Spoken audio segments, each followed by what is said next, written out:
Hello, my name is Hassan Sorrells, and this is the Leadership Lessons from the Great Books podcast, episode number 47.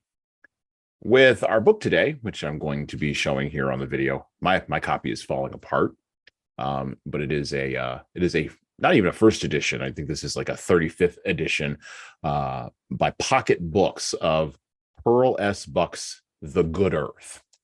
Almost a biblical allegory written by the daughter of Christian missionaries to China, and it was the winner of the 1938 Nobel Prize for Literature. And so we are going to pull apart this 1938 winner today on the podcast.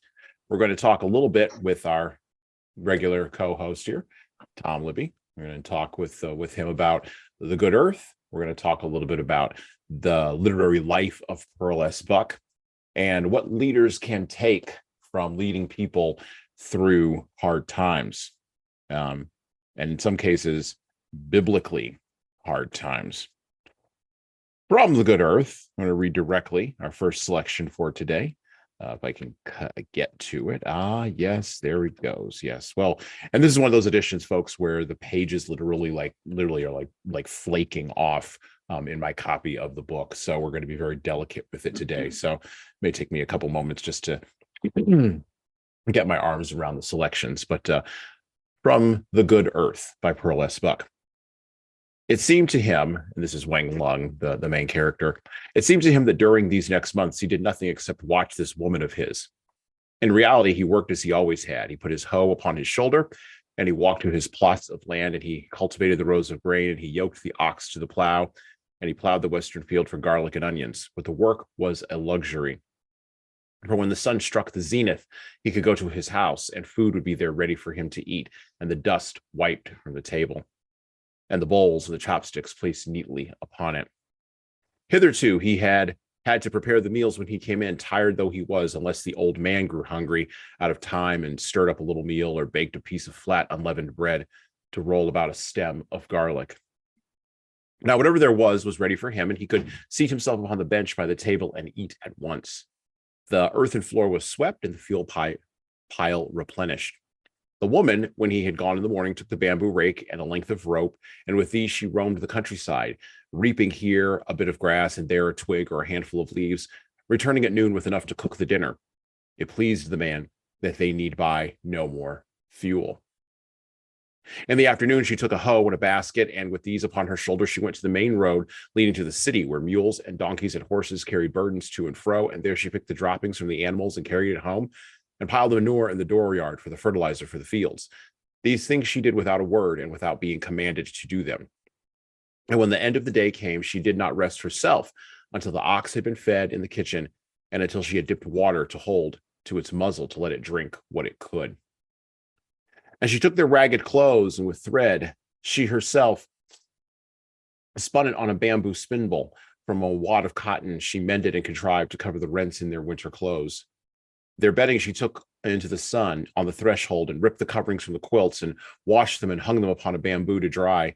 And the cotton in the quilts that had grown very hard and gray from years she picked over, killing the vermin that had flourished in the hidden folds and sunning it. Day after day, she did one thing after another until the 3 rooms seemed clean and almost prosperous. The old man's cough grew better, and he sat in the sun by the southern wall of the house, always half asleep and warm and content. But she never talked, this woman, except for the brief necessities of life. Wang Lung watched her move steadily and slowly about the rooms on her big feet, watching secretly the stolid, square face, the unexpressed, half-fearful look of her eyes, and made nothing of her. At night, he knew the soft firmness of her body, but in the day, her clothes, her plain blue cotton coat and trousers covered all that he knew, and she was like a faithful, speechless serving maid, who was only a serving maid and nothing more. And it was not meet that he should say to her, "Why do you not speak?" It should be enough that she fulfilled her duty. Sometimes, working over the clods in the fields, he would fall to pondering about her. What had she seen in those 100 courts? What had been her life, that life she never shared with him? He could make nothing of it. And then he was ashamed of his own curiosity and of his interest in her. She was, after all, only a woman.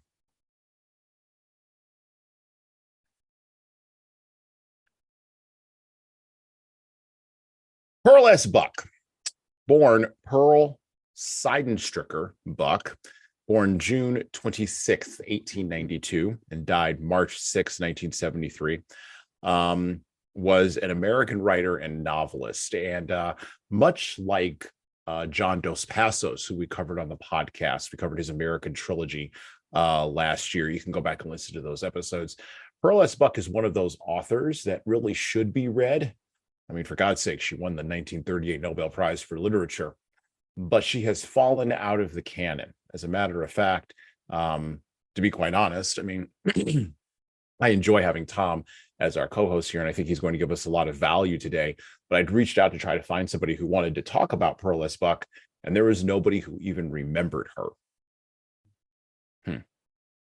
She was born in West Virginia, and her parents took her as a 4-month-old baby to China, where they were Christian missionaries. She spent most of her life before 1934 in Xinjiang with her parents, and in Nanjing later on with her first husband as an adult. Both of her parents felt strongly that the Chinese people they were seeking to bring Christianity to were their equals. They forbade the use of the word heathen in their house, and she was raised in a bilingual environment. She spoke fluent Chinese, tutored in English by her mother, and in the local dialect by her Chinese playmates, and in classical Chinese by a Chinese scholar named Mr. Kung. From 1914 to 1932, after marrying John Losing Buck, she served as a Presbyterian missionary. So she went back to the very same missionary work that her parents raised her in. And she came to, in the course of that work, doubt the need for foreign missions to China.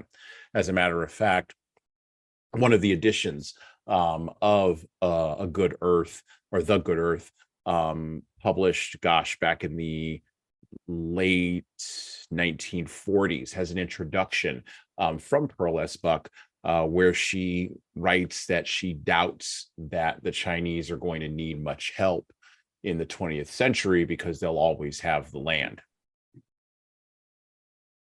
She became an activist fundamentally later on in her life, and a prominent advocate of the rights of women and of racial equality.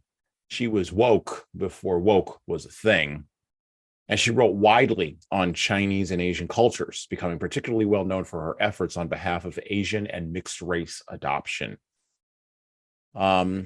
This book, the story that we are going to read from today, and hopefully leaders will be able to pull some lessons from this. The Good Earth is an almost biblical tale, as I mentioned before, of farming, famine, poverty, of sudden wealth, and a man, Wang, and his wife, O-Lan, trying to hold on to human dignity in revolutionary times.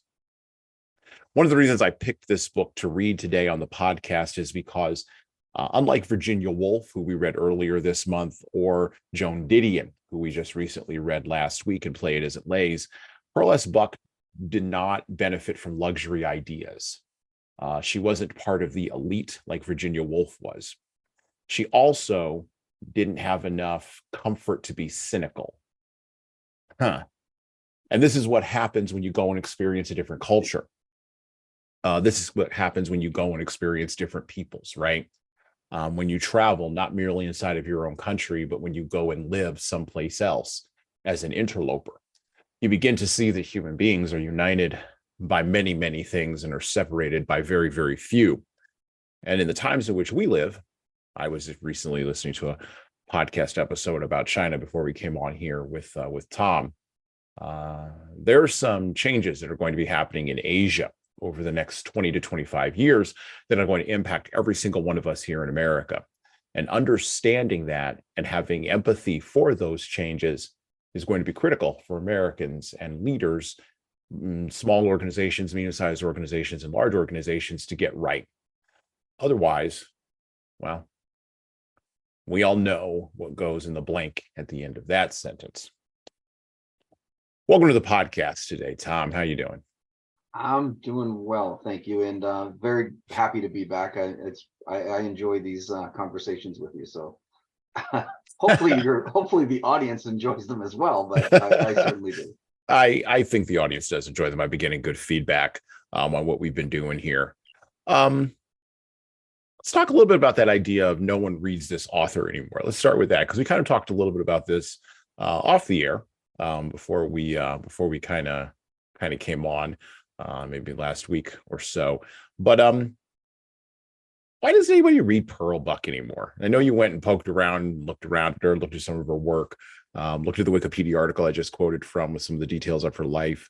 I have a copy of The Good Earth. I can, of course, send that to you if you're interested. But it seems like a book that you would enjoy. And we talked about this, and she also seems like a person who genuinely loved the people she was writing about, and she wrote about them in all of their foibles and all of their problems and all of their contradictions in a way that a person can only write about people who they are not necessarily genetically attached to, but who they genuinely love. And so how is it that has not, how is it nobody reads that like 90 years later? How is she fallen out of the canon? How does that happen? It's weird too. Like you said, I kind of poked around in here a little bit, and I didn't, I was looking for things about Pearl, and one of the things I found, a couple of things I found interesting. Mhm. One of which was I found this thing from like 1930 something or other. I forget what it was. I probably should have been a little better prepared and been able to quote the exact source so that people would know. But I'm sure if you go Google her, and if you go down a little bit of a rabbit hole, which most of us do on Google, I'm sure you'll find something along these lines. But I found it fascinating that they were talking about how she dispelled a lot of the stereotypes that America felt about the Chinese at that time that she was writing these books. Mhm. However, there was a secondary part of this that a lot of people felt like she was, number one, glorifying the stereotypes that were quote unquote accurate. And I say that because what we originally thought as a stereotype was something that she felt was an embedded part of their culture. And a lot of the critics and people around at the time frame thought that she was just glorifying them. And it wasn't as clean as she was portraying it, number one. Number two, they also felt that she was creating new stereotypes that didn't exist. And that was kind of shunned, like people were kind of shunning her a little bit. So I think there was something in there that caused her to kind of fall out of fortune when it came to the literary world. But other than that, I can't put my finger on anything in her history or from 1973 on that would say that people quote unquote shouldn't read her, or there was nothing, like I kind of like one of the things that, something that you had said where just a few minutes ago, where you called her woke before woke was a thing, because from everything I've read, she was. And why we're not reading her today blows my mind as to why, like, we could, especially in the environments that we're seeing today, like we could learn something from the way that she approached things, the way that she viewed these things, the way, and not so much of, it wasn't in her mind, and in the way that I looked at this anyway, it wasn't this thought or premise of cultural appropriation didn't exist because she was so embedded in it, right? Like she lived and breathed the Chinese culture. So none of the Chinese people that she was involved with felt like it was a cultural appropriation scenario. It felt like she was just part and parcel for the course. And we don't do that today, right? Like we don't see that today. We see something that we think is from another culture and people vilify the person that's not that culture for using it, and we don't stop and wonder or think maybe they got permission, or maybe they got, like, and I'll just give you a very simple example. As I believe it's come up in this podcast once or twice that I am of Native American descent.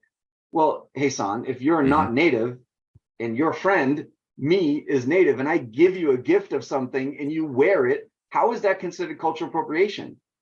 It's my gift to you, right? Because we're friends. Right. And my expectation is that you're going to wear it. I want you to wear it. I want you to.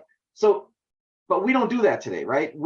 Somebody would see you wearing a Native piece or whatever I gifted you, and they'd just assume either A, you were Native, or B, you were wrong. Right.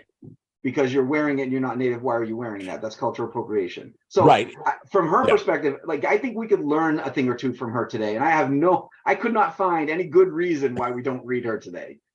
I think that she defies easy pigeonholing. Yes. And what accusing someone of cultural appropriation does is it allows you to dismiss them, dismiss their ideas, put them in a little tiny box, and you close up that box, and now you don't have to deal with the complication that just entered into your narrative, right? Right. It's like a little virus gets inside, and the inoculation for the virus of having to change, the inoculation against the virus of having to change, It's our you just reject it, just put it over there because it's too it's our complicated. Occam's razor of defense, right? There you go. The Yes. simplest version is the easiest. So we're just going That's to right. vilify you, put you in a box, and we're going to, That's it's right. like our Occam's razor of defense. That's right. And then the other thing I think that flummoxes people about her, and you know what? I do talk about the theology of leadership on this podcast. And by theology, I want to be very clear. And I mentioned this a couple of times last year, but it always bears repeating for new people who are listening or who are finding us. The theology of leadership means, it doesn't mean the Christian God. It means the idea that there is something transcendent in leadership, and we should be studying that transcendent thing. We should be seeking to find that transcendent thing, the undefinable things that go beyond psychology or sociology or any of the hard sciences and go even beyond literature, right? The ineffable, such as it were. Okay. When we're talking about Pearl S. Buck, you can't get around the fact that she was a Christian missionary. You just can't get around that. You can't get around that. And we live in a time where, particularly in our American culture, I fundamentally believe we are becoming more paganistic in our outlook. And whether or not that's a good thing or bad thing is worthwhile and probably to discuss in another podcast. And you can even disagree with my observations on that. That's fine too. Multiple interpretations for multiple things, right? Okay, let's go ahead and have that discussion.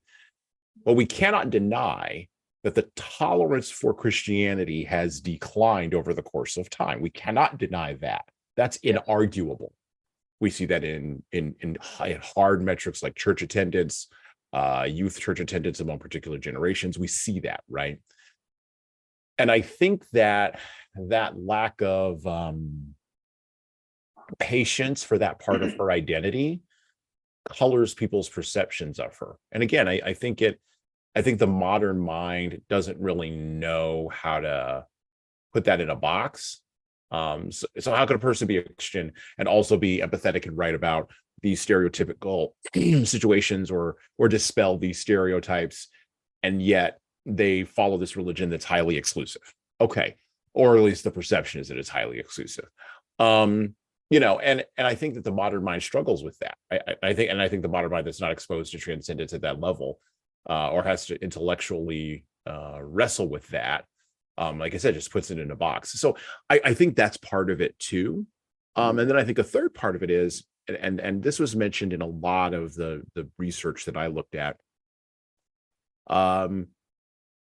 At first, she was a feminist activist, but over the course of time, she's become less of a feminist icon. Like she doesn't get mentioned in the same breath as a Gloria Steinem, right? Yeah. Or even other first wave feminists who were of her time. I mean, she was writing at a time when Catherine Porter was writing. She was writing at a time when Ernest Hemingway was writing.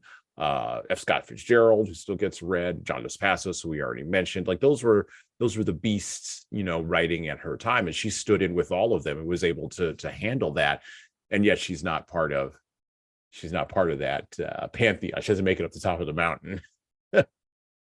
Yeah, like I said, I couldn't find a good reason. I told you those two things that I saw that were pretty, but I didn't think that was enough, quite honestly. But apparently it is. There might be something there.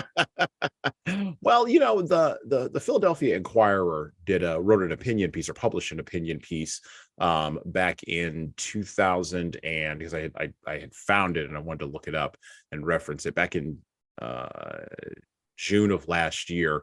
And the headline is, in a time of racial division, remembering the multicultural focus of Pearl S. Buck. So maybe that's starting to come back a little bit more. Maybe there's been some more consideration for her. There's also a biography of her by a woman named Hilary Sperling called Pearl Buck in China, Journey to the Good Earth, where it talks a little bit about her who she was, right, and the nature of her literary life, and sort of rescuing her from, as was put in the article, the stink of literary condensation. and then interestingly enough, there was a book that was written by a woman who, and I can't find the article right now, but a woman of Chinese descent, or Chinese woman, who read Pearl Buck and then sort of had a problem with her initially, and then went back and read her again and wrote this glowing sort of tribute to her in thinking about her as a writer, right, and in thinking about her as a person who in an Asian context she wanted to embrace, right, rather than reject, which I find to be personally interesting, because next month on the podcast we're going to read Things Fall Apart by Chinua Achebe. And Chinua Achebe is a Nigerian author who wrote Things Fall Apart in direct opposition to Joseph Conrad's Heart of Darkness, because he thought Heart of Darkness was too colonial. And so that's very interesting, seeing how seeing how two individuals who are part of minority populations, such as it were, at least in an American context, are handling being written about by individuals who possess a dominant voice in a culture. So I think there's a lot of complications that go into her life. I think there's a lot of complications that go into her afterward, and that's why she's worthwhile to read. Another question that I have for you before we talk a little bit about the actual book itself. In thinking about books like this that are sort of that historical fiction space, I know you mentioned that you really enjoy them. We're going to have you on later on this year when we do Bury My Heart at Wounded Knee. Where would this book fit in sort of like your arc of thinking around your reading habits? I know you read sales and marketing books because you got to read sales and marketing books, but where would this fit for you? Where would you put this book? Like, would you put it in like your yeah, I got to read that, I'll put that on a shelf, that's really interesting, or is that more of or is it more like you know what, this I can go download this on Scribd, make this work? So let me. It's an easy question for me to answer, but I think the answer is gonna have some explaining to do. Right? Yeah. Go ahead. Yeah. So meaning, if I had nothing else on my agenda to read, this would have to be one of those books that I would say it's gonna be like one of the next 5 on my list, right? Like it's gonna be on there. The problem is, to get to that next 5 on my list, I'd have to be reading for the next 25 years straight without, because again, like you said, and I do really hyper focus on a particular genre for personal reasons, of course. I really enjoy reading Native authors. I really enjoy reading historical fiction that is written by Native authors, and some of them doesn't even have to be fiction, by the way. I will read some other stuff. If you've ever seen Black Elk Speaks, it's basically a interpreted version from John Neidhart, who was originally a poet. He wasn't even really a literary person per se. Not to say poetry is not literary, but you know what I mean. He wasn't writing novels. He wasn't writing. He was a poet. Got fascinated by the culture, and just there's a lot of backstory to it. I won't go super detailed, but this poet ended up meeting Black Elk, and he agreed to let him tell him his story and write it down, interpreted by his son, by Black Elk's son. There's some parts to that people might say are not exactly fiction. So when you read books like that,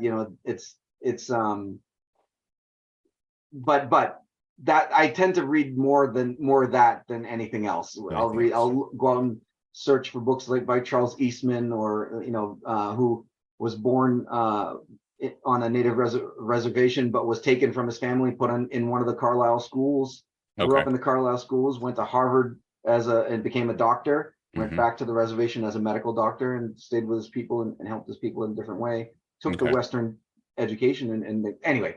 But to your point, if just from a simple subject matter, I think this would be a very good book it would be on my list for sure. It would be on my must read list. For sure. Okay, cool. Well, we're going to get we're going to turn our attention back to the book, back to the Good Earth. We're going to read a little section here, and hopefully we'll lay out some ideas here about the land and the value of the land. And I want to have Tom speak a little bit to this because of his passion for native culture and his attachment to that. Because there's a hook of an idea in here about the land that I want to get to, that I think Pearl Buck did an excellent job in putting in an Asian context, but I actually think it's more universal even than that. From A Good Earth. Spring seethed in the village of huts. Out to the hills and grave lands, those who had begged could now go to dig in the small green weeds, dandelions, and shepherd's purse that thrust up feeble new leaves, and it was not necessary, as it had been, to snatch at vegetables here and there. A swarm of ragged women and children issued forth each day from the huts, and with the bits of tin and sharp stones or worn knives, and with the baskets made of twisted bamboo twigs or split reeds, they searched the countrysides and roadways for the food they could get without begging and without money. And every day O-Lan went out with this swarm, O-Lan and the two boys. Now, pause for just a second. This is after Wang Lung and O-Lan and his children have moved to the city. They've moved off of the land because there is a famine that has occurred in the countryside, and they had to move south. They rode a train there, which they didn't understand that, and they wound up living in I'm going to charitably describe it as a hut inside of a wall. Okay. Back to the book. But men must work on, and Wang Lung worked as he had before. Although the lengthening warm days and the sunshine and the sudden rains filled everyone with longings and discontents. In the winter, they had worked and been silent, enduring stolidly the snow and ice under their bare, straw-sandaled feet, going back and forth to their huts and eating without words such food as the day's labor and begging had brought, falling heavily to sleep, men, women, and children together to gain that for their bodies which the food was too poor and too scanty to give. Thus it was in Wang Lung's hut, and well he knew it must be so in every other. But with the coming of the spring, talk began to surge up out of their hearts and to make itself heard on their lips. In the evening, when the twilight lingered, they gathered out of their huts and talked together, and Wang Lung saw this one and that one of the men who had lived near him and whom through the winter he had not known. Had O-Lan been one to tell him things, he might have heard, for instance, of this one who beat his wife, or that one who had a leprous disease that ate his cheeks out, of that one who was the king of a gang of thieves. But she was silent beyond the spare questions and answers she asked and gave, and so Wang Lung stood diffidently on the edge of the circle and listened to the talk.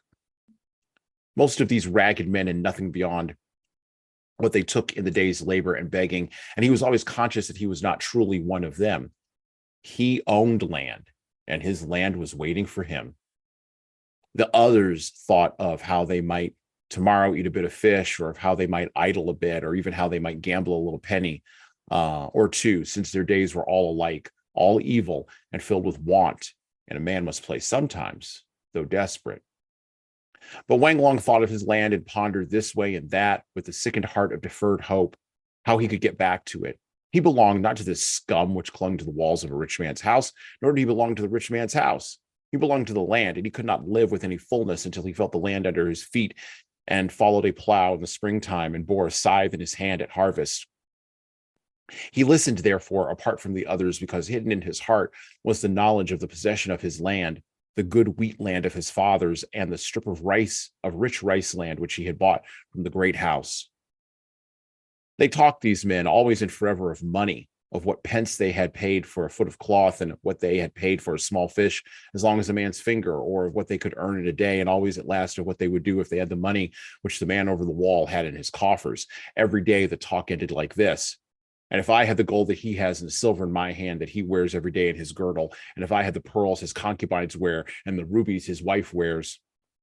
And listening to all these things they would do if they had these things, Wang Lung heard only of how much they would eat and sleep, and of what dainties they would eat that they had never yet tasted, and of how they would gamble in this great tea shop and in that, and of what pretty women they would buy for their lust, and above all, how none would ever work again, even as the rich man beyond the wall never worked. Then Wang Lung cried out suddenly, if I had the gold and the silver and the jewels, I would buy land with it, good land, and I would bring forth a harvest from the land. At this, they united in turning on him and in rebuking him. Now, here is a pig-tailed country bumpkin who understands nothing of city life and what may be done with money. He would go on working like a slave behind an ox or an ass. And each of them felt he was more worthy to have the riches than was Wang Lung because they knew better how to spend it.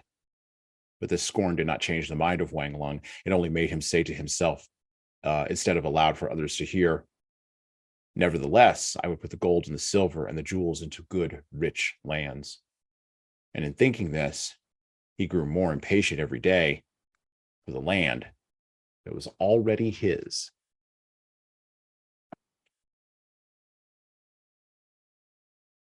The monumental thrust through the good earth is, of course, the earth. It's the land. The land is the thing. I remember when I was growing up, and my father was a very blue-collar guy, and I remember when I was growing up, my father said to me that the only thing they're not making any more of is land.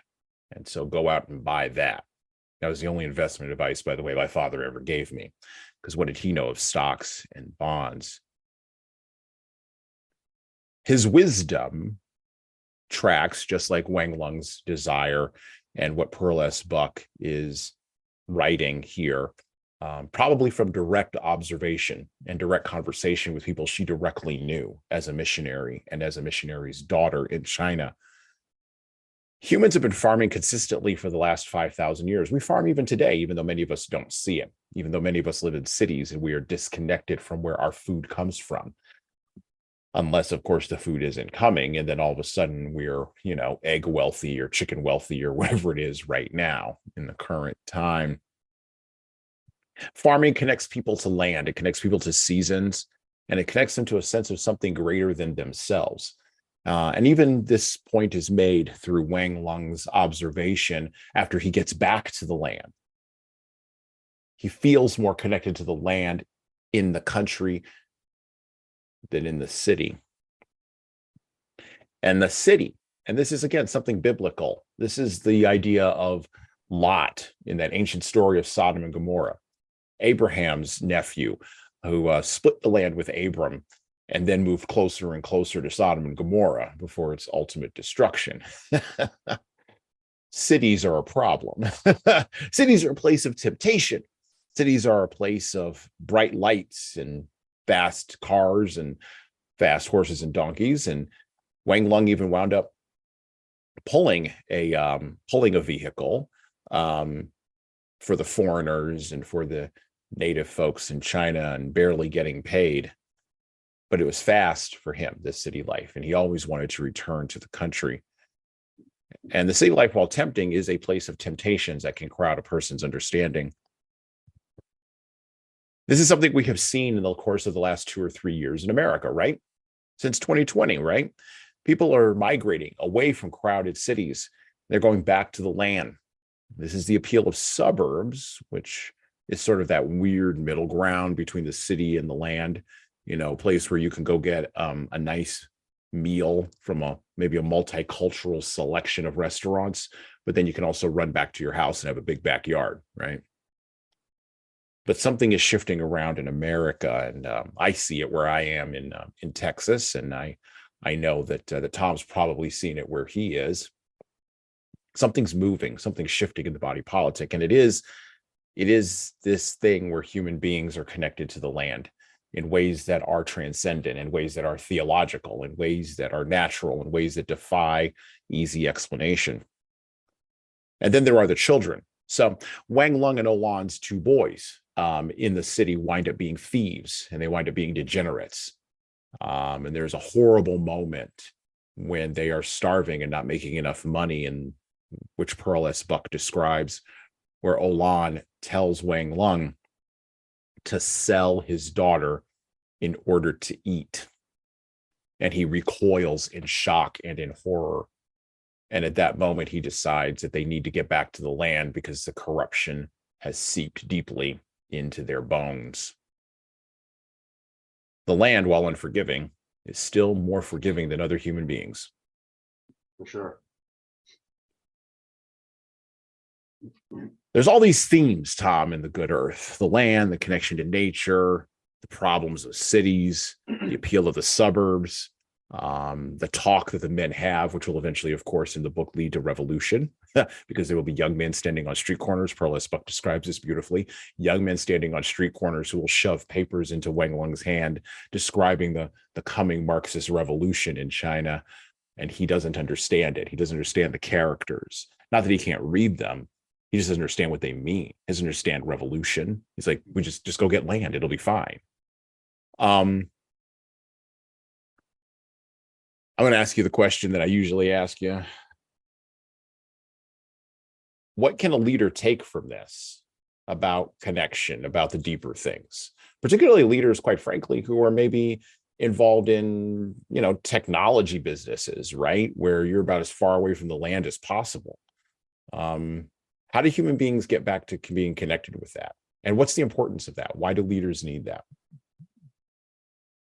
Well, I think first you have to kind of understand that this is not the first time this has happened, right? Like, right. Again, one of the things that we've talked about more than once, whether on the podcast, off the podcast, but you and I have had several conversations about, if we're gonna take anything from history, it should be lessons, right? Mm-hmm. If we're gonna whether they're right or wrong, whether you like them, whether you don't, like, there's a lot of things that happen in history that we don't like, that we want to make sure never repeat itself.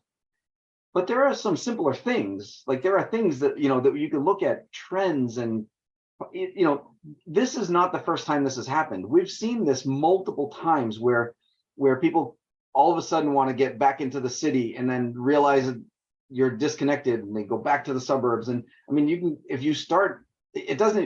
a lot of people think that started during the Industrial Revolution. It did not. If you go all the way back to the Roman times when they were building aqueducts and trying to bring people closer to the central, centralization of resources, then all of a sudden it was not a good idea. So like there's been an ebb and flow to this for a long time. I think one of the things that happened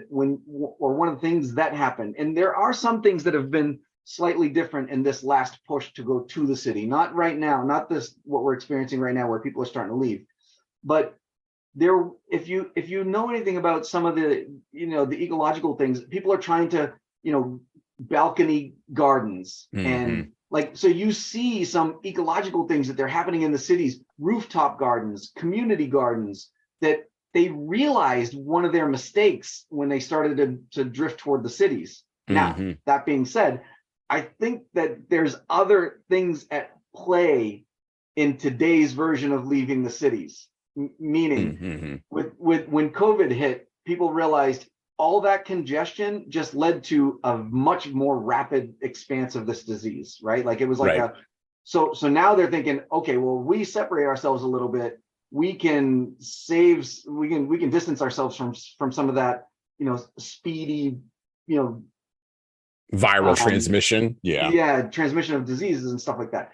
And then it's a secondary, and just an opinion, there's no fact behind this at all, but just an opinion is like, and then they realize, oh yeah, and we can be more, rooted to the earth. Like this feels good because we forgot what this was like. And they're like, it became a secondary thing, not necessarily the reason, right? Like, at least I there are some parts of this, I think, anyway. Well, it's interesting. So I was listening to my pastor was doing his message on Sunday. I did not hear it. I watched it later on YouTube. And one of the things he mentioned in there, which relates directly to what we're talking about here, he said, my family has owned this particular number of acreage in Texas for going back to the 1850s. He said, I was Yellowstone before it was Yellowstone, right? And he said, now you have people from the city, and he was talking about Dallas, Fort Worth, leaving the city, and now they're building developments. And the way that the development is advertised as he drives to his ranch that his family has owned for now, I think he's now the fourth generation. The sign that he sees is, you'll get to see a real ranch view. And he's like, that ranch view is my ranch. And he's like, that gives me a feeling of grieving, a feeling of loss, right? There's a lot of dynamics in that, but they all relate back to fundamentally what you're saying about the land. Yeah. they It's all funny you relate say to that about land. your pastor too, because I think about the property that we own right now, has been in our family for, I think my kids will be the fifth generation to own it. I think I'm the fourth, right? So, and it's small-ish. Yeah. It's about 2 acres, so it's not a huge, it's not a ranch. But in the city that we live in, it's unheard of. Like, Right. I think the average lot size in our city, the average lot size is 1/3 of an acre is the average lot size. Yeah. And we own about 2 acres, which means we can go out in our backyard and I can still see forest. Like I still have tree, like, so it's our property is very, very, very different than all of our neighbors that are out here. And I think that matters. I think to my kids that matters. I don't like, they want to go off and play in the cities, like you just said. Like you can go out and get your multicultural scenarios, and and I live about 30 miles north of Boston, Massachusetts, right? So it's not that far from Boston. It's a half an hour drive into one of our major cities. And Boston's not a big city, so I'm in no disillusion or illusion that thinks that we're a big city. We're not. We're one of the smaller cities. I think we're number like 23 or 24 in the country or something like that. So we don't. I know a lot of people think Boston's a big city. It's not. If you've ever been to New York, LA, Chicago, Boston is tiny. Yeah. But compared to the city we live in, it's a big city, right? So we can, it's, I guess, like I said, we're in the fourth largest city in Massachusetts. And it's interesting to me to see the difference in dynamics as you drift backward. And like to your point, when you go from Boston proper, which is like the main area of Boston, and some of the surrounding cities that are basically like mini Boston, right? Like they're still considered part of the metro Boston area. Yeah. And then you go out a little bit further and it's like, you go from skyscrapers and bricks to the woods in literally like a blink of an eye. It's fascinating to me how quickly it happens. And I think there's a reason for that. Like to your point a few minutes ago, I think it's it's that ebb and flow thing, but I think it's because people realize that big city has its pros and cons, but the cons are not not acceptable, right? Like well, I mean, and more so even than in a European context, right? So I was reading, what was I reading? I was reading a book by Paul Johnson. That's right, the historian Paul Johnson, who recently passed away. I think like a month ago. The guy died at like 93.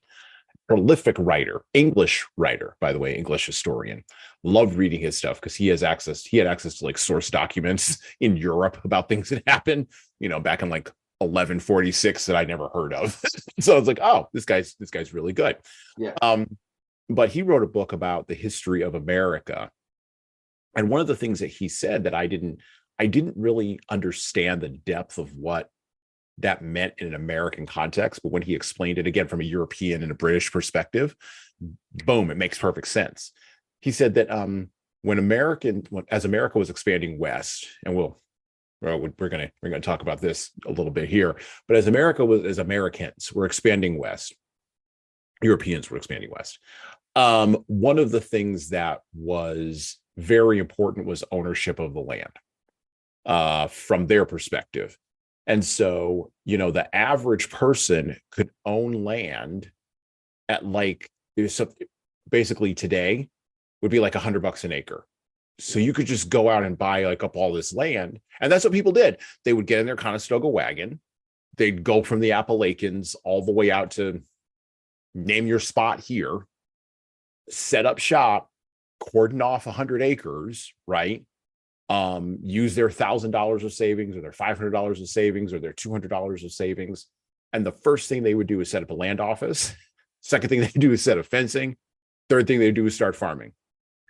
And this was so prevalent that when the United States government tried to come in to corral all those landowners, usually what they would do is they would offer them lower prices on land than what they paid. And they would shoot the government officers and run them out of town. Yeah. Now, and they wonder how we got the wild west. Exactly. Like there are rules you've got to follow, even if you could be from that fancy city called Washington, D.C. all you want to be.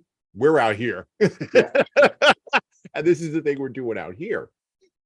Now, there are some dichotomies here. Look, my great grandfather was a sharecropper on my mother's side. I'm pretty sure there was sharecropping on my father's side. Not quite sure about that. I do know I go far back in my lineage. There's going to be a slave ship somewhere. Like that's just how it happens. You are very much, you're about you're very much about I wouldn't say native pride, but you're very much tied into your native culture and your native roots and your native lineage. Sure. We are two people who can look at that through an entirely different kind of cultural lens. My perspective of who gets to work the land and your perspective of, hey, look, there's people here before you all showed up. Yeah, exactly. Like, what are we doing here? Right. Those dynamics impact how people engage with the land as well, though. Definitely. And I think, well, I know in China, those exact same dynamics were happening in Western China. The Han majority. I do know this from reading some things on Chinese history. The Han majority has always had trouble with minority populations in the land. They've always had problems with the Uyghurs and with the Mongolians and with tribes coming back and forth across their land and fighting wars and trying to unite things in a centralized power structure. And then the whole thing falls apart. And then you have wars and civil wars and strife and all this other kind of stuff. And of course, and we'll talk about this in coming up here, but there's always the specter of famine in the land. Yeah. What can leaders take from this? Like, what is the core thing here that a leader needs to know? I mean, not necessarily about the land, but what's the core idea here? Is it that people need freedom to like put their feet in the sand, or is it that what's the thing here that leaders can take from this? It's funny that you asked that because, and I know that's all of what this podcast is about, right? It's about, taking these literary, these literary pieces and turning them into education pieces for our leaders. I think honestly, for me, and I think you just mentioned like where your perspective comes from one place, my perspective comes from another place.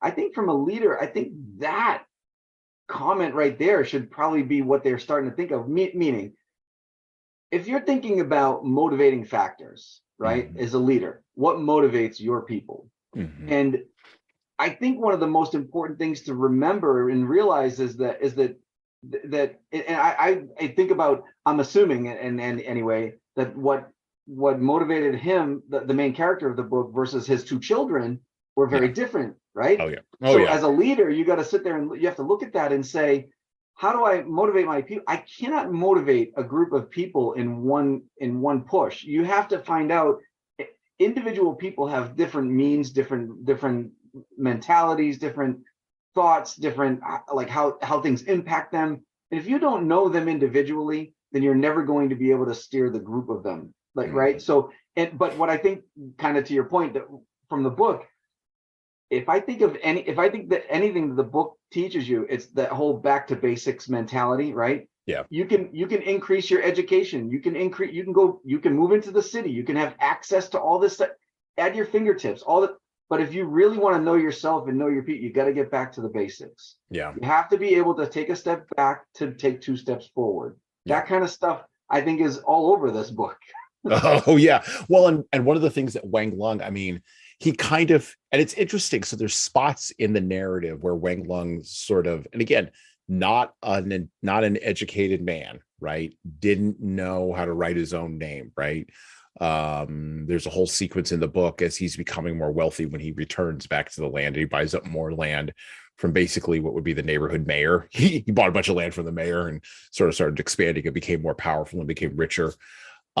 He sent his sons to get educated so that his sons would be able to read the contracts to him, which,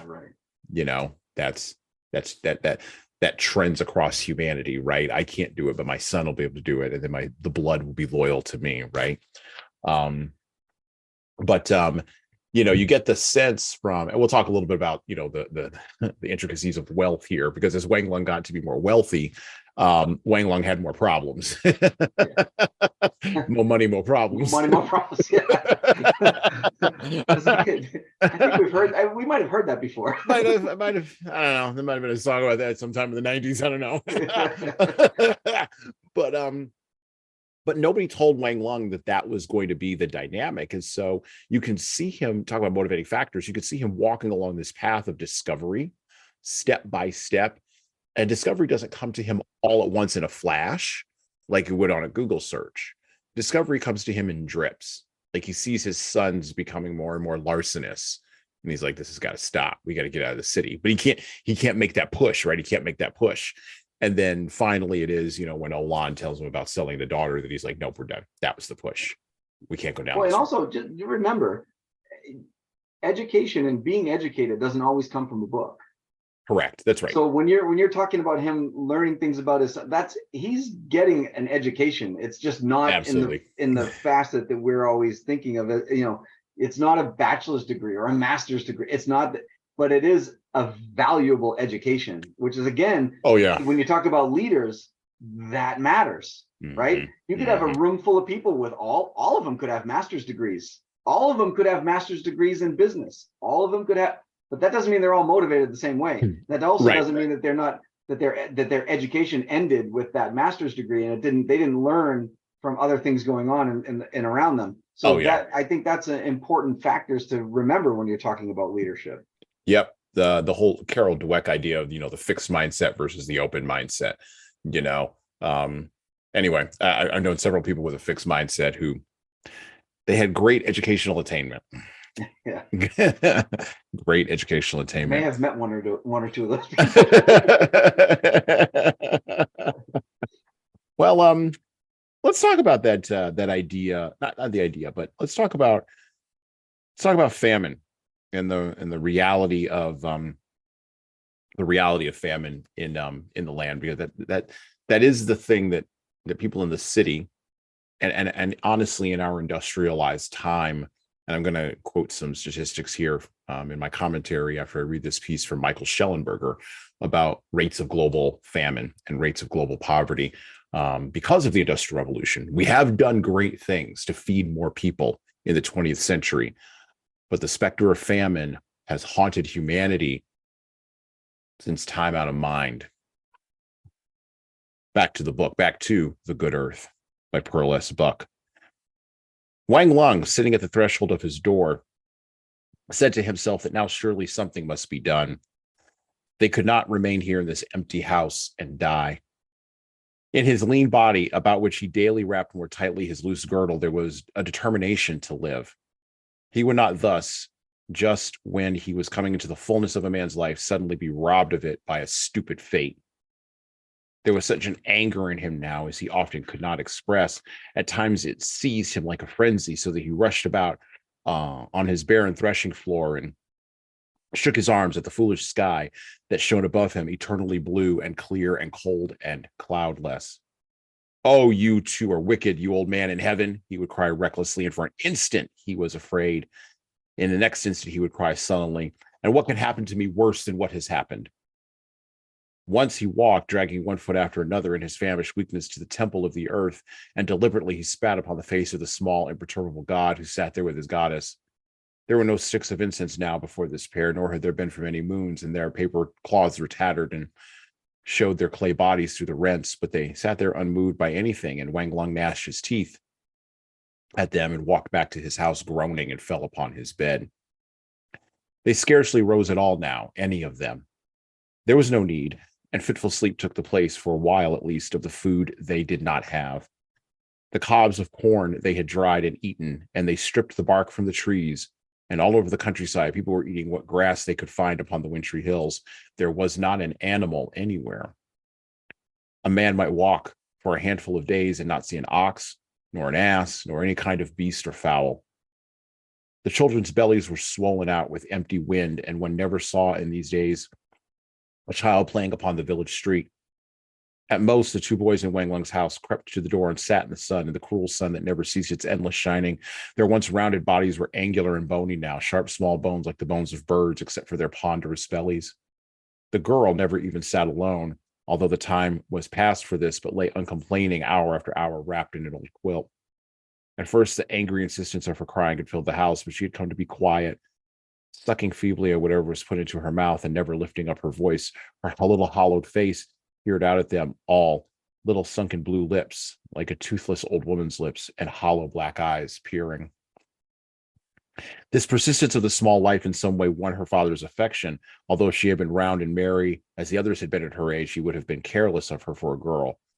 Sometimes he looked at her and whispered softly, "Poor fool, poor little fool." And once, when she essayed a weak smile with her toothless gums showing, he broke into tears and took her into his lean, hard hand, her small claw, and held her tiny grasp of her fingers over his forefinger. Thereafter, he would sometimes lift her, all naked as she lay, and thrust her inside the scant warmth of his coat against his flesh, and sit with her by the threshold of the house, looking out over the dry, dead fields. As for the old man, he fared better than any, for if there was anything to eat, he was given it, even though the children were without. Wang Lung said to himself proudly that none should say in the hour of death that he had forgotten his father. Even if his own flesh went to feed him, the old man should eat. The old man slept day in and day out, ate what he was given him, and there was still strength in him to creep about the dooryard at noon when the sun was warm. He was more cheerful than any of them, and he quavered forth one day in his old voice that was like a willow wind trembling among cracked bamboos. "There have been worse days. There have been worse days. Once I saw men and women eating children." "There'll never be such a thing in my house," said Wang Lung in extreme horror.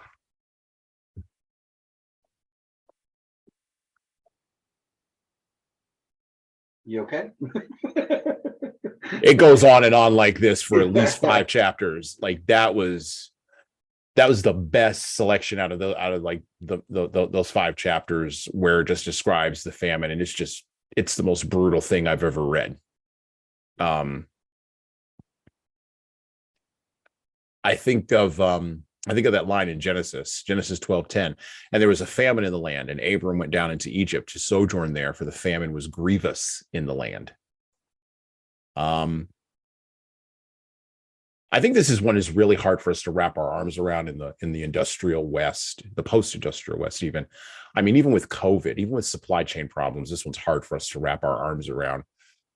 Because even now, I mean, we go to our refrigerators, we open our doors, and there's food. I'm sure there's food in Tom's refrigerator. There's food in my refrigerator. Like there have been times over the course of the last couple of years, and I've just been shocked that there is still food in my refrigerator, to be quite honest, on the podcast. Partially it's because we're Americans. We live in the United States, and we are blessed with having rich earth that is easy to farm, with short supply chains and a large population that live on this continent. We don't have to export our food from someplace else. We also have major river valleys that irrigate our land, irrigate this country, from the Mississippi and the Missouri River and all the tributaries that come out of it. So just by via geography, we are blessed. We also have deep water ports on the East Coast, the West Coast, and in the Gulf of Mexico. And we have arable land. So we're in that nice spot. This country is in the nice spot on the globe where there are temperate days and plenty of rain. Not to say that famine can't come to the United States, but if it does, it would be human caused, not because of nature. Nature has blessed us significantly. And we see this in the 1950s, from the 1950s until now. Michael Schellenberger has tracked this. Global food production has actually increased more in the last 10 years than it did from the 1950s all the way to the 1980s. We've actually tripled global food production. Global wheat prices have been down, making other commodities like rice and corn cheap for many years. And we forget that people around the world eat a lot of wheat, they eat a lot of rice, and they eat a lot of corn. They eat these grains quite directly. And according directly from Dr. Michael Schellenberger, we already produce enough food for to support, get this, 10 billion people on the planet. I mean, we just crossed over 8 billion. We could support another 2 billion quite comfortably, he says. And we have a 25% surplus, and more than ever, yields are still rising.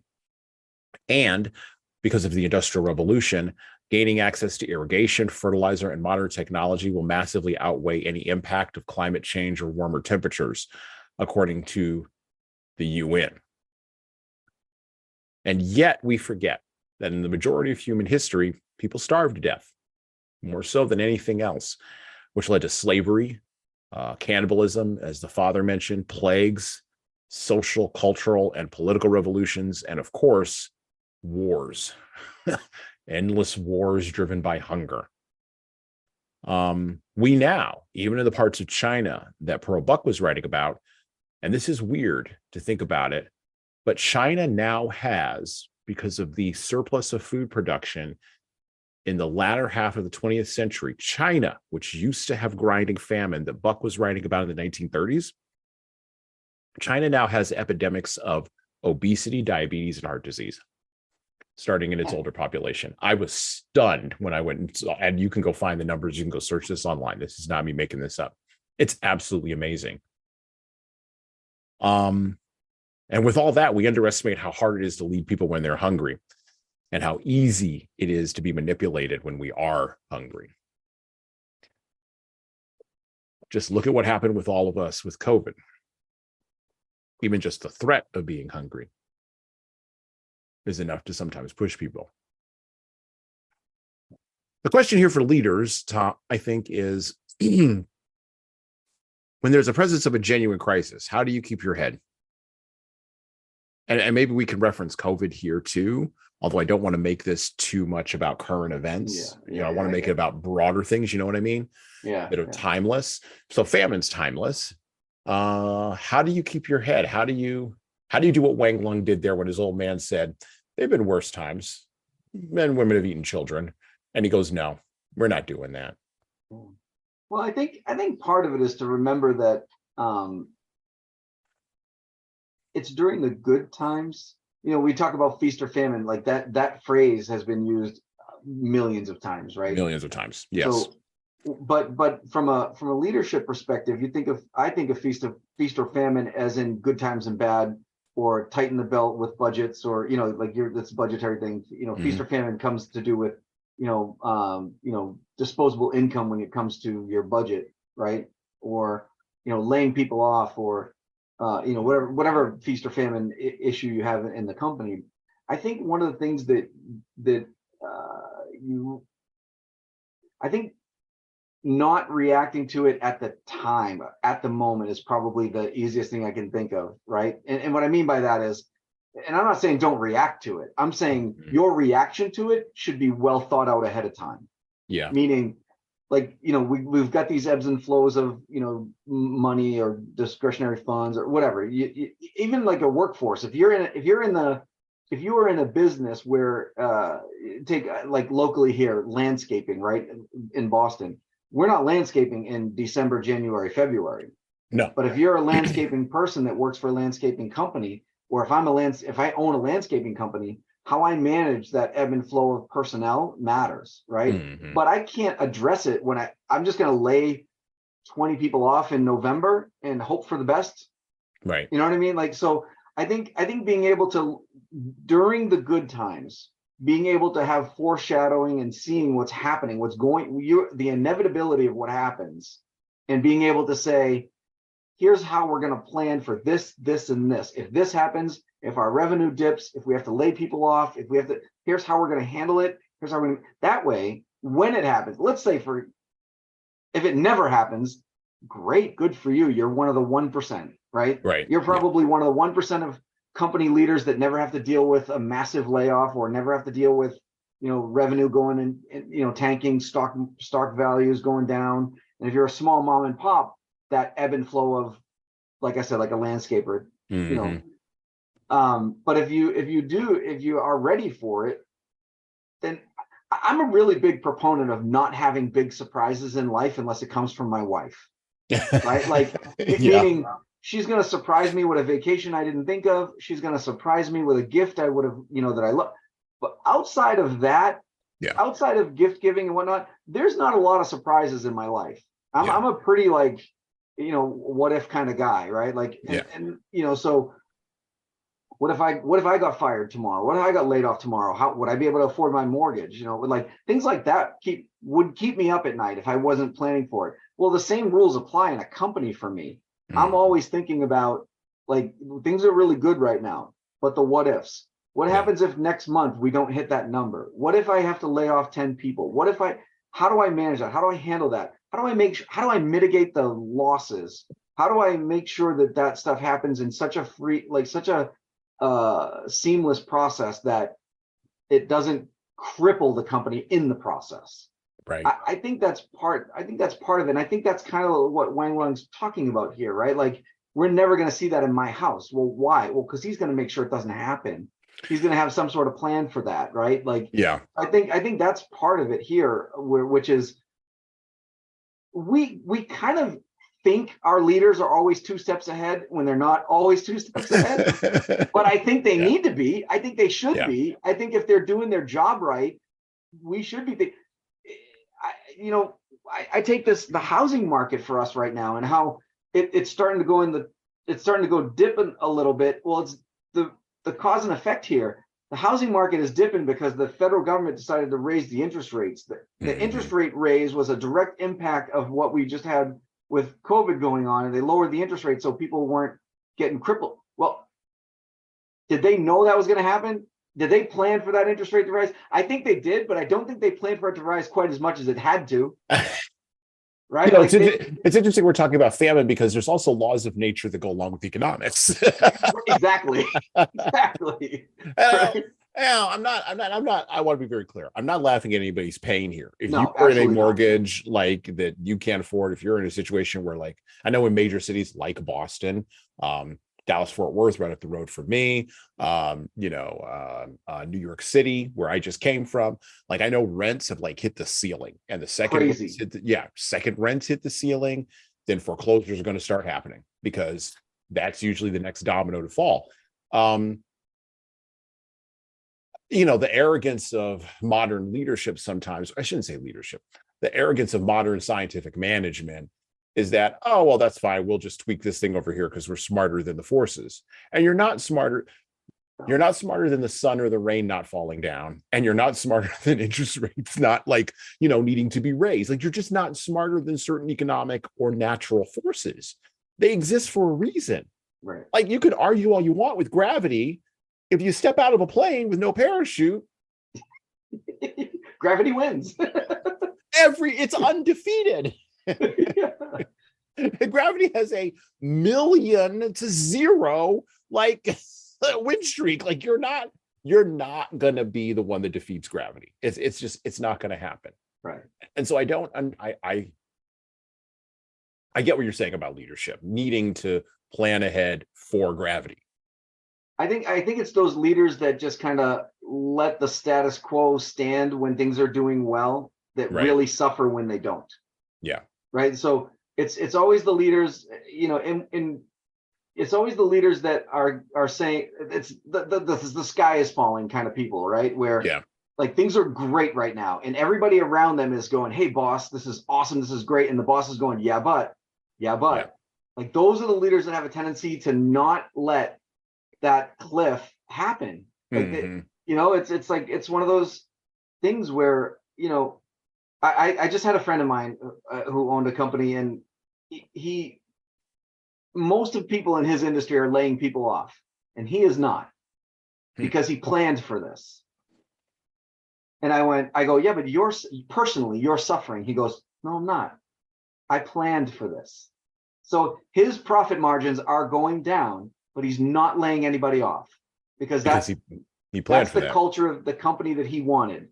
He wanted to protect the culture of his company versus the profit line. Now, don't get me wrong, this guy's very well. He could use to lose a few bucks. I'm not worried about him, but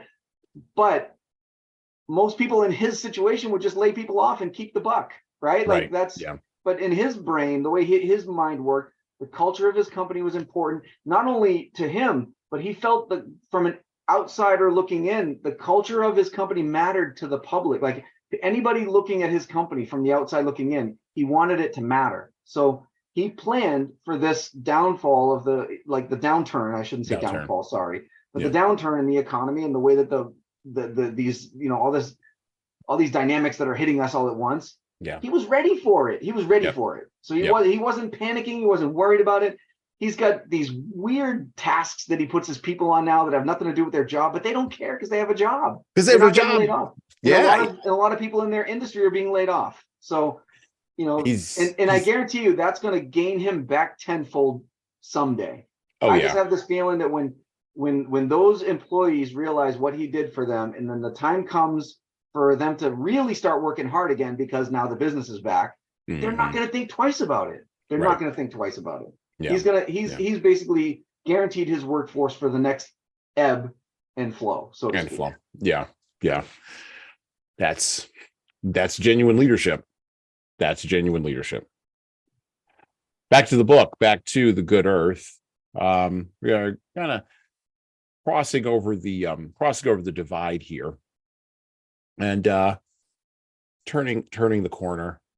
So I want to talk about, speaking of rich guys, I want to talk about Wang Lung and his cycle, going from being a farmer to being a rickshaw puller, to surviving a famine, which is a miracle in and of itself, going back to his land, and then becoming wealthy. Because there's things that you don't learn about wealth until you have wealth, that no one can tell you until you actually have it. Now, Wang Lung became sick with the sickness of which is greater than any man can have. He had suffered under labor in the sun, and he had suffered under the dry, icy winds of the bitter desert, and he had suffered from starvation when the fields would not bear, and he had suffered from the despair of laboring without hope upon the streets of a southern city. But under none of these did he suffer as he did now under this slight girl's hand. Every day he went to the tea shop. Every evening he waited until she would receive him, and every night he went in to her. Each night he went in, and each night again he was the country fellow who knew nothing, trembling at the door, sitting stiffly beside her, waiting for her signal of laughter, and then fevered, filled with a sickening hunger, he followed slavishly, bit by bit, her unfolding until the moment of crisis, when, like a flower that is ripe for plucking, she was willing that he should grasp her wholly. Yet he never could grasp her wholly, and it was this which kept him fevered and thirsty, even if she gave him his will of her. When O-Lan had come to his house, it was health to his flesh, and he lusted for her robustly as a beast for its mate, and he took her and was satisfied, and he forgot her and did his work content. But there was no such content now in his love for this girl, and there was no health for her in him. There was no health in her for him. At night, when she would have no more of him, pushing him out of the door petulantly, with her small hands suddenly strong on his shoulders, his silver thrust into her bosom, he went away hungry as he came. It was as though a man dying of thirst drank the salt water of the sea, which, though it is water, yet dries his blood into thirst, and yet greater thirst, so that in the end he dies, maddened by his very drinking.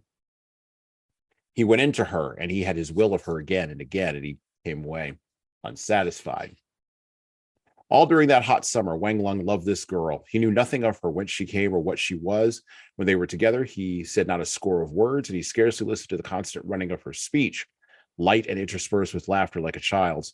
He only watched her face, her hands, the postures of her body, the meaning of her wide, sweet eyes, waiting for her. He had never enough of her, and he went back to his house in the dawn, dazed and unsatisfied. The days were endless. He would not sleep anymore upon his bed, making a pretense of heat in the room, and he spread a mat under the bamboos and slept there fitfully, lying awake to stare into the pointed shadows of the bamboo leaves, his breast filled with a sweet, sick pain he could not understand. And if any spoke to him, his wife or his children, or if Ching, that's the neighbor who he hired to work his fields, came to him and said, "The waters will soon recede, and what is there that we should prepare of seed?" He shouted and said, "Why do you trouble me?" And all the time his heart was like to burst, because he could not be satisfied of this girl. Thus, as the days went on, and he lived only to pass the day until the evening came, he would not look at the grave faces of O-Lan and of the children, suddenly sober in their play, when he approached, nor even at his old father, who peered at him and asked, "What is this sickness that turns you full of evil temper, and your skin as yellow as clay?" And as these days went past to the night, the girl Lotus did what she would with him. When she laughed at the braid of his hair, although part of every day he spent in braiding and in brushing it, and said, "Now the men of the South do not have these monkey tails." He went without a word and had it cut off, although neither by laughter or scorn had anyone been able to persuade him to it before.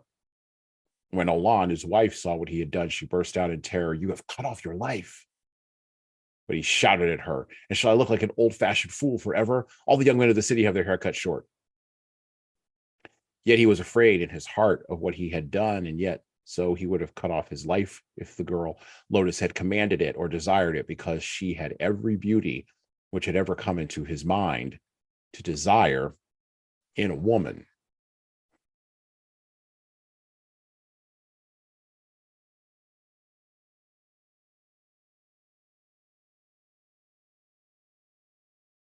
As we mentioned earlier, there was a song in the early 90s, Notorious B.I.G. Mo money, mo problems. No one told Wang Lung that when he got a little silver, he got a little food, started buying a little land, started being respected, that he was going to have all of these appetites. And that the more money he came across, the more problems he would see. Wang Lung was affected by the same sickness that affects an entrepreneur, an athlete, or a high-powered executive who struggles for years to get quote-unquote success, hits the quote-unquote golden bell, and then twiddles their thumbs, not knowing what to do after that. The way to solve this, and by the way, Wang Lung did come up with a solution to this problem. I'm going to go ahead and give you the solution because the book was written in 1938, so there's no spoiler alerts here. He brings the woman Lotus into his house along with the woman's maid, who used to be in the mayor's house in his town, along with his uncle's wife, who facilitates that exchange. He basically buys himself a concubine, and this creates more problems for him. You don't say. No one told Wang Lung.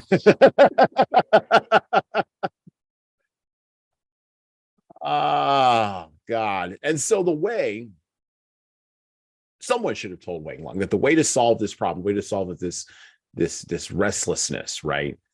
And by the way, the restlessness came when he couldn't farm the land. So the land was under flood, right? And the waters would not recede. And so he had plenty of food, plenty of stores, because he had prepared against the future. The famine taught him well.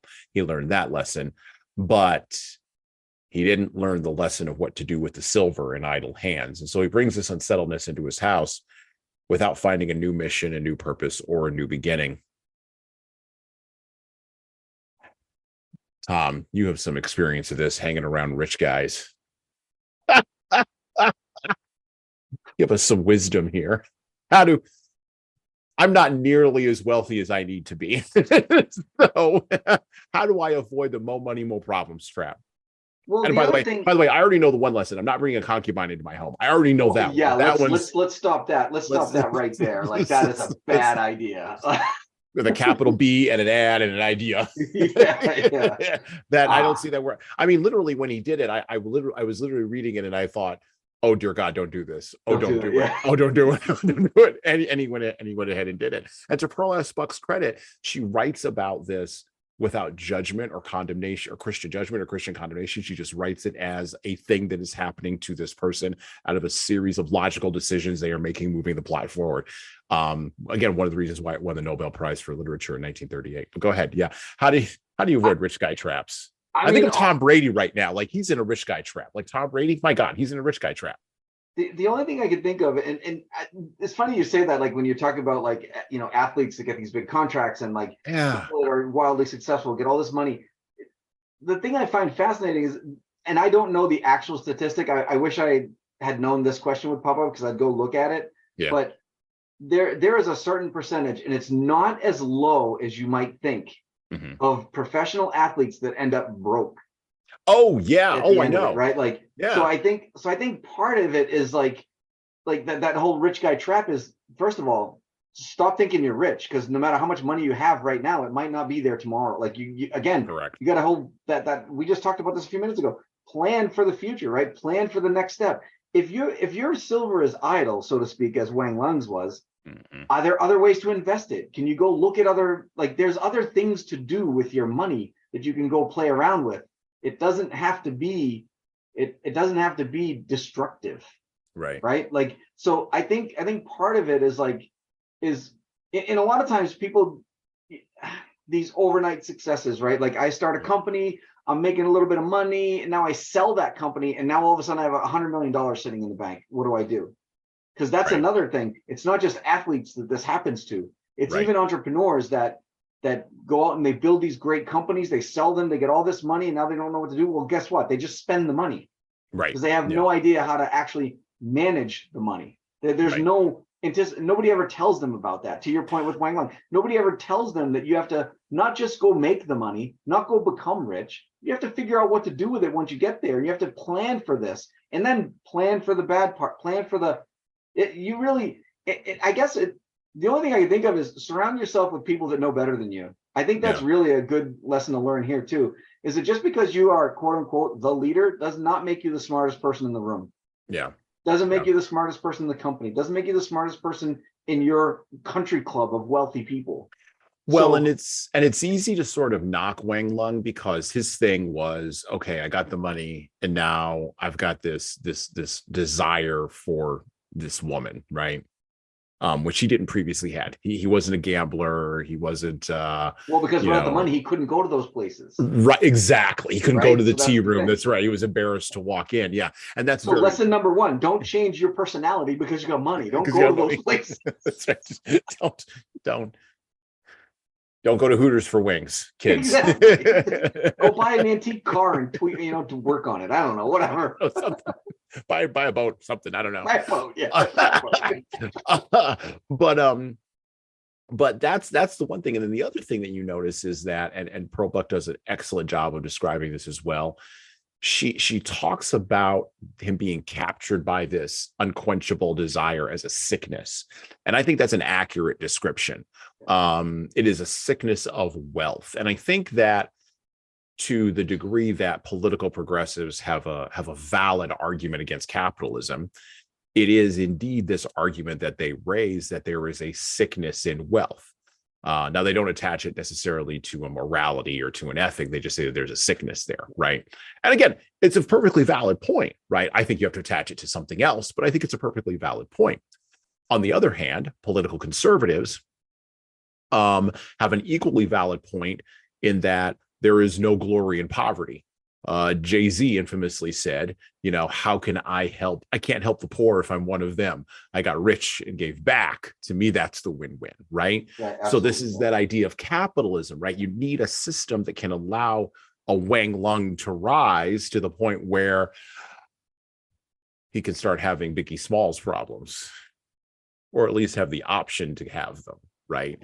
And I think that that's the key thing out of this is, how do you build a system that allows people to have the option? And by the way, in the book, revolution comes, right? When those options are taken away. And Wang Lung has an interesting little turn there where he becomes viewed by others as the very same rich man that is deserved of having everything taken away from him. And no one knows where he came from or who he was. Right. And that's an interesting turn in the book as well. That is described in the story of Wang Lung. Okay. As we close here, same question, same wrap up we usually have. How do we stay on the path? What do we take from the good earth? We've got a story here about a man who goes through cycles, right? You talked about the cyclical nature of history. There's cycles in a man's life, right? And he's cycling through these various things that are driven, the various events that are driven by natural phenomenon and are driven by his own choices. Then you have the fact that his desires are also driving the narrative and pushing the idea forward. The motto for 2023 on the podcast is take action, right? So how do leaders take action after reading The Good Earth? What do they take from that, Tom? Well, I think of a phrase that I heard when I was a kid. I'm pretty sure it was my grandmother that always used to tell me. I'm going to modify it just a little bit for this purpose. Mm-hmm. But the quote was, what she used to say was, plan for the worst, hope for the best, and take what comes, right? But for this purpose, I would just elaborate a little bit and say, plan, expect the worst and plan for it. Make sure you're ready for the worst. Hope for the best, but don't just take strive for the best. Make plans and try to be the best. When it comes to taking what comes, be ready for what comes. Yeah. So it's a matter of, again, the old saying is, plan for the worst, hope for the best, take what comes. But I think we can do better than that with that in mind. I think we can do better than that, which is, you should plan for the worst when things are good. Make sure you understand and know what you're going to do when things take a turn. But that hope for the best should be more like plan for the best. Make sure you're taking actions and when you're putting these plans into place, make sure you stick to them. Don't deviate just because something gets tough, right? The tough get going, that's true. When things get really, really tough, the best of the best strive to the top. Like that's where you rise, and the people that are not true leaders crumble. Right. So and then take what comes, because it's going to happen whether you like it or not. Things are going to move. That cyclical nature of economy, the cyclical nature of man, the cyclical nature of the earth. We have 4 seasons for a reason. Like this is going to happen whether you want it to or not. No matter how much you fight it, fighting gravity, no matter how much you fight it, these things are going to happen. So make sure they happen make sure you're ready for it. Make sure you're planning for it. Make sure you have some sort of forethought, and have contingency plans. That's the other part too, right? Like because things happen, sometimes they don't go exactly the way you thought, but if they're close, you can make an adjustment. There's a book called The Slight Edge. I think everybody should read it. It's a book about basically there's one particular part of the book that I always tell people the easiest way to understand the terms, the concept of the book. He talks about a situation where we put a lunar module on the moon, right? We sent man to the moon. 93% of the time that spaceship was not on course. It spent 93% of its time adjusting, slight adjustments to make sure that it hit the moon. It was only on course 7% of the time. So if you think of that in the course of your business, the slight adjustments to make sure that you come back to where you go matter, but you need to be ready for them. You need to be able to start planning for that and see it and make sure you're making the adjustments as you go. Don't make the adjustment after it happens. Yeah. Don't make the adjustment when it's too late. Make the adjustment as you go and as it happens. That way you're ready for whatever comes. Yeah. Yeah. Words of wisdom. Absolutely. And we'll find the author and a link to The Slight Edge and stick that in the show notes below the player. I was trying to see if I had it on my shelf over there, but it's not. It's upstairs. That's good. We'll put it in the show notes below the player. We'll grab it because it is we're a book podcast, and we want you to read all kinds of books because there's all kinds of lessons. It's a great book. People will like it. It's an easy read too, by the way. It's a very easy read. Awesome. Yeah, we will definitely put that in there. I would only maybe add to what Tom said this.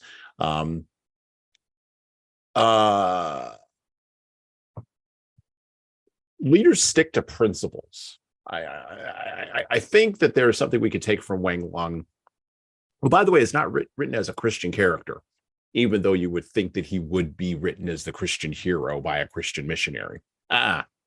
He is written as a man who is walking through this world, as I've already said, buffeted by natural forces, social forces, cultural forces, political forces that he does not understand. And Wang Long stuck to his principles. He maybe couldn't articulate them, maybe couldn't figure out what they were. If pressed, couldn't write them down, right? But he knew he had them. He knew he had principles. Principles are not opinions. Principles are ideas, concepts that have stood the test of time and that have been applied throughout time to anybody in any particular set of circumstances across the wide span of human history. So you get out what you put in. That's a principle. It's been applied throughout time. If you steal from others, they will more likely than not steal from you. That's a principle throughout time. You don't get away with anything. That's a principle throughout time. By the way, I've never seen anybody get away with anything in my life. That's a principle. Here's an opinion. An opinion is, maybe we should try shifting around our thoughts on taxes, because maybe we could take a little more from these people and take a little more from those people, and it'll give people meaning. That's an opinion, backed up by policy, but it's an opinion, right? Here's another example of an opinion.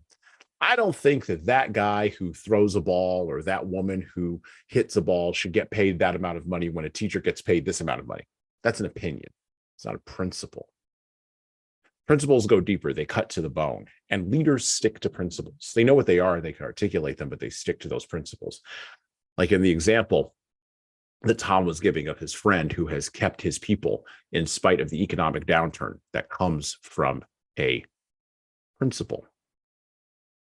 When times get tough, the first things to go usually are people's opinions that they have gussied up and pretended are principles, but in reality were just opinions. When you work for a company that says people are our greatest strength, you will see when times get tough if that's an opinion or a principle. The leaders that are worth following are the leaders that are principled. The leaders that are worth following are the ones that know the difference between an opinion and a principle and are very clear about what that difference is, even if they have to sacrifice everything, even their own wealth, and sometimes even their own lives, to uphold that principle.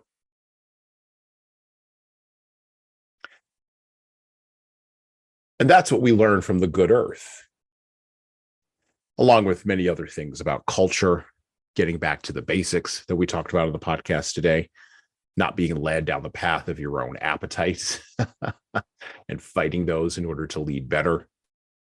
The Good Earth by Pearl S. Buck is a great book for examining those principles through the lens of a story of a simple country peasant who rises up the social hierarchy and social ladder, and just as Tom said, cyclically then goes back and falls right back down again. The cycles are what is worth thinking about and what is worth pursuing as a leader, and that is also a principle. And well, that's all I've got for today. You got anything else to add, Tom? I think I'm good, my friend. With that, we're out.